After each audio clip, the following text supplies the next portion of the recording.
So guys, James here, and yeah, I'm back from San Francisco, and in this video we're just going to go over what I took, the cameras in particular, and how they performed, and a little bit about San Francisco as well in terms of photography and crime and theft and all the rest of it. So let's get into it. Now, I was very cautious and conscious before leaving for San Francisco about the level of crime over there and one of the particular crimes which were quite prevalent and scary for me, being a photographer, camera guy, was the amount of tourists and anybody with a camera on public, it seemed, was getting attacked and their equipment pinched. So I decided to take out some insurance for all my equipment, in fact. And it was an insurance that would cover me worldwide for theft, loss, damage, and all the rest of it.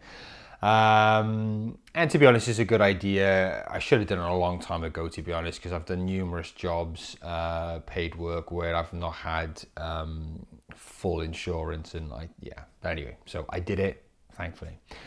So I wanted to take my G9 because, well, go Micro Four Thirds, and so using smaller lenses. So I wanted to take the G9, which is such a fucking awesome camera. I've done a video on this for Mad Science Films, and go check that out. I'll put it up here somewhere. It's just a really good, solid camera, and you can get one of these for about £500 now. And 10-bit vlog, 4K 60, fucking IBIS 20 megapixel sensor, high res mode, 4K 6K burst photo mode. It's just such a professional, lovely camera, and I knew I wanted to take that with me. And I also thought about taking a smaller camera, so when I was around and about in San Francisco, if I felt like I would bring too much unwanted attention toward me with having such a professional camera in my hand, I wanted a smaller camera to take with me to be a bit less noticed and less of a target, but also a camera which I could still get some really nice stuff. So I bought, before I left, the GF7, which you would have seen in my previous video. So, but this for me worked really well. It looks really cool, nice and stylish, and I paired this up with the Panasonic 12-60, which was a fantastic lens to have with me for travel. And the 12-60 on this as well is fantastic because you have optical stabilization in the lens. Now, this camera body doesn't have optical stabilization, but with that lens, you could get some smooth shots, some smooth video if you chose to as well. So that made it for a great pairing.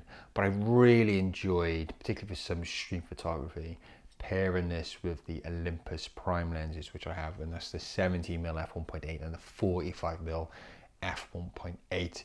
Very compact and small. So again, I could just put that in my pocket. Didn't have to take a bag. Just put that in my pocket, and I could just shoot at will. Also, with the screen, you're able to flip this up all the way for selfies, which we did a bit of that, and also you could angle it, so if you want to get down low, you can flip that screen up towards you, or if there's some sun glare getting in the way, you can kind of maneuver the screen to kind of change the angle of the sun. I don't know, but yeah, very helpful to have that flippy tilting LCD screen. 60 megapixels, which is reasonable. And if you know what you're doing, if you're cropping or you have your crop in mind before you shoot, then you can really make that 60 megapixels work for you. I found the raw files to be really nice and pleasant to work with, and the optical or the quality from the sensor, the image quality from the sensor was very nice as well. Video isn't the best, and you'll see a bit of that in this video too. Uh, Mainly because it's, it's HD, but also the fact that you cannot manually change the settings of video, which for me, being a videographer, I find very frustrating. But if you're in a pinch, then you still got some HD video to hand. Now, going back to the whole San Francisco crime thing and my feelings about that. So before I left, as I was saying earlier, very concerned, very worried, hence taking out the insurance and taking a smaller camera.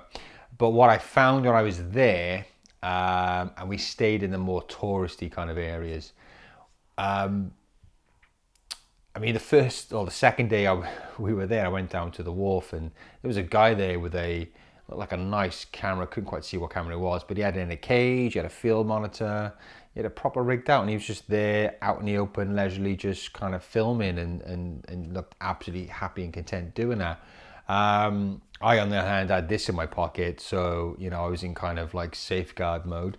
And then later on, and the next day, I kind of noticed people just walking around with their Canon cameras around their necks and their lenses, and just everything was out on display. We went to Alamo Square. Some woman had a tripod out and she was taking photos. So by the end of the week, I was like, I'm just taking up my G9. I'm going to take up the G9 with a couple of lenses and just go for it. And I did. And, I think because we were in the tourist areas, it wasn't so bad. I think if you went further back towards Tenderloin and Somar, I think you probably have a bit of an issue there. But yeah, very friendly city. A lot of homeless people, a lot of mentally unwell people, but equally there was a lot of people cleaning streets. A lot of police officers and a lot of friendly people as well. So a great city to visit. And very happy to report that nothing was stolen or pinched, which was fantastic. So yeah, towards the end I felt really comfortable and I got some nice video at times. But like I said, I didn't shoot all with the G9. A lot of it is iPhone 14 Pro, which turned out to be very helpful to have with me to hand as well. This is a very good travel bit of kit actually.